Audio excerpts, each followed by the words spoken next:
Invite each agency in alphabetical order to ask their questions. You may ask one question with one follow-up. Par ordre alphabétique, j'invite maintenant chaque organisme à poser une question et une question de suivi. When asking your questions, please identify who your question is directed to, and if you're in council chambers, do so from the microphone. Lorsque vous posez vos questions, veuillez indiquer à qui s'adresse votre question et, si vous êtes dans la salle du conseil, veuillez le faire au micro. We'll now start with, nous allons commencer avec Cindy Tran at the Canadian Press. Hi, my question will be directed towards Mayor Sutcliffe. So Mayor Sutcliffe, I'll stand closer to the mic. So the Premier publicly criticized Mississauga Mayor Bonnie Crombie today for opposing aspects of his housing plan, saying she and other mayors need to get on board and stop whining. As someone who has also voiced opposition to parts of Ford's housing plan, what do you make of these comments? Premièrement, merci et bienvenue. Good to be first, here. Thank you. Welcome. Productive council meeting. So I haven't seen the comments. I'm not aware of the substance of the comments.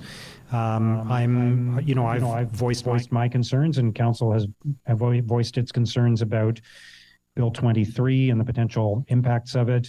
And I'm prepared to work with the provincial government to resolve those concerns and move forward. We all want the same thing, which is to build more homes in Ottawa. And a follow-up question. So I understand that you spoke to Minister Clark as well. And I just had a question about, have you been facing pressure to use strong mayor powers, even though you've said that you will not be using them while you were running in the election? I've spoken to Minister Clark several times over the last few weeks. Nobody has applied any pressure to me to use strong mayor powers. Excellent. Thank you so much. Thank you. We'll now go to Kate Porter at CBC Ottawa. Hi, Mayor Sutcliffe. Hi. First off, on your tax target, and of course it was your election promise, given the report suggests, the city is facing unprecedented inflationary pressures, and we saw the Bank of Canada raise rates again today, how concerned are you that what comes back will be a list of cuts the city might have to look at in order to meet your tax target?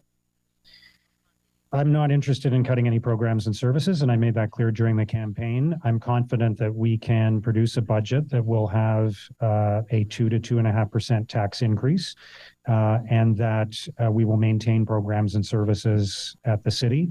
That's what we owe the residents of Ottawa after the election campaign. I'll point out that it wasn't just me that was advocating for low taxes in the election campaign. The two other main contenders in the mayoralty race also advocated for low tax increases. And so more than 90% of people in Ottawa voted for low tax increases, and that's what I intend to deliver in the budget. My next question is for Wendy Stephenson. Okay.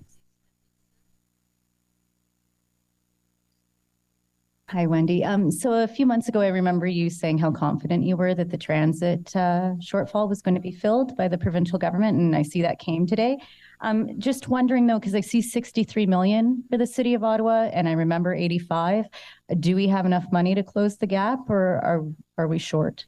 Yeah, thanks very much, Kate. And the announcement actually came while we're in the middle of the council meeting. It's a public notification to all entities across Ontario.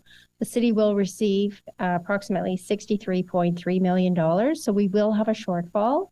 At this point, we will address the shortfall through the transit operating reserve. So it should be able to be covered off.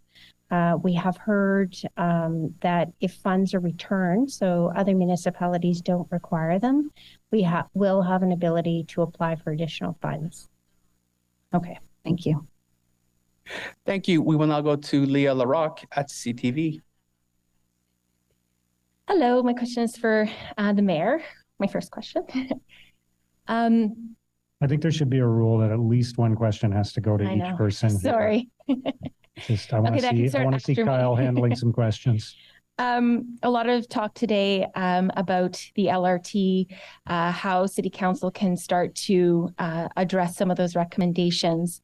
It's a big report. Did you see today, or do you see now this time in Council as turning that proverbial page on the LRT? Are we beginning to see the change that will take time? Is today a good day?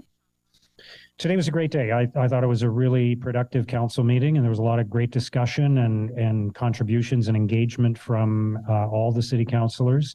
That's what I was looking forward to. I'm really excited to see all the returning and all the new councilors participating in discussions leading up to today and during the meeting today.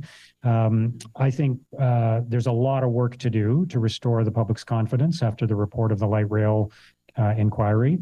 And today was the starting point of that. So we took a couple of steps, I think very important steps. And we're just at the beginning of our work. We have to do a lot more. I'm looking forward to seeing the staff report that will come back with recommendations following up on the inquiry's report. And we'll have to sort through all of those. So I think today was an important first step. Excellent. My second question is for Ms. Stephenson, sorry.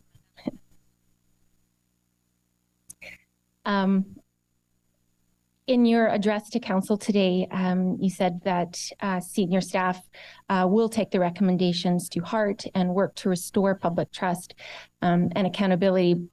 But on the flip side, in the report, Justice Horgan said that if something doesn't change at City Hall, that culture, he questions our city's ability to do big infrastructure projects. So this change, as the mayor said, is going to take time, but what would you like the city to do, and how will you address to restore that public trust in the short term? How do we restore public trust?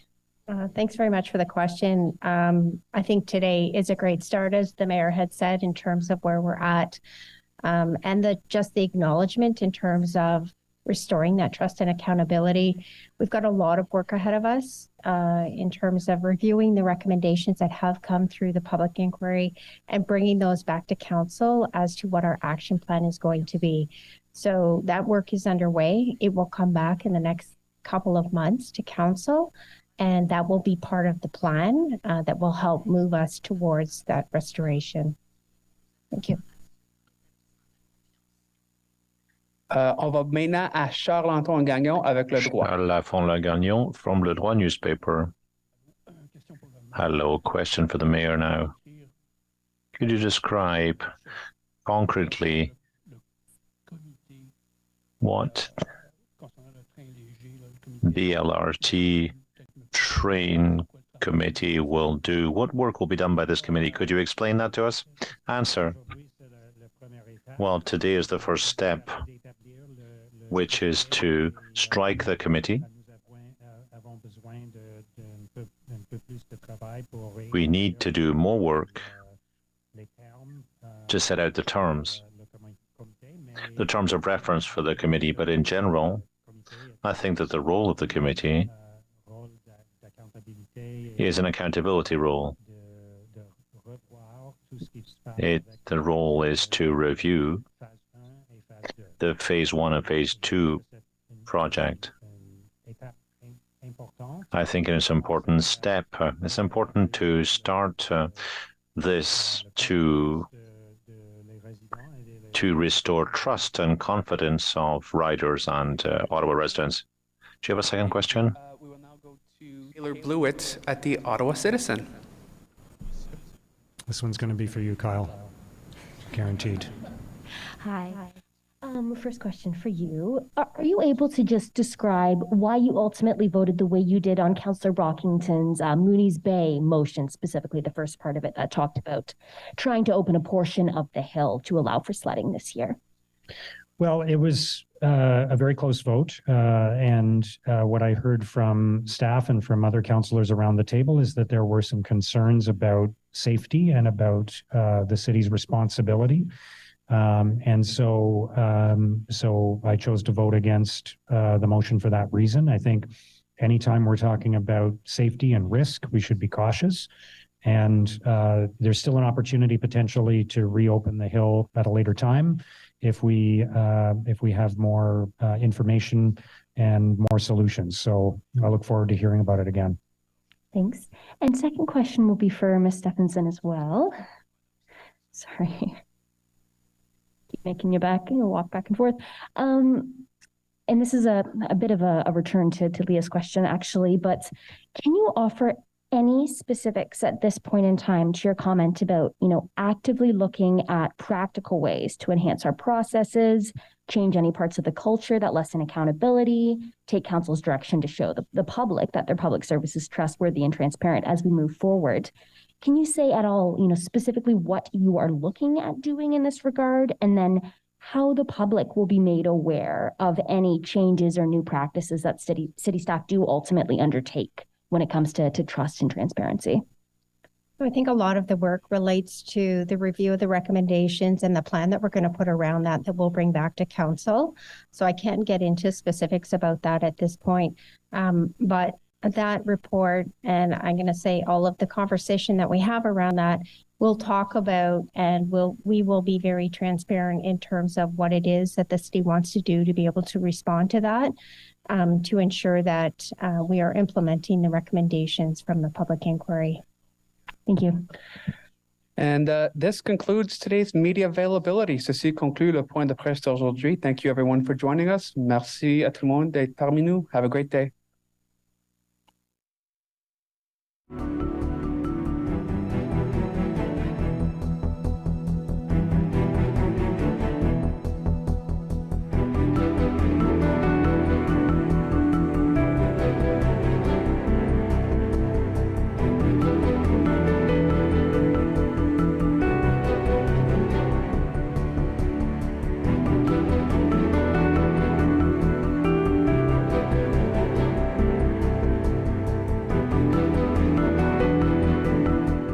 Really is, it's the rudeness, it's the attitude that ends up being sort of the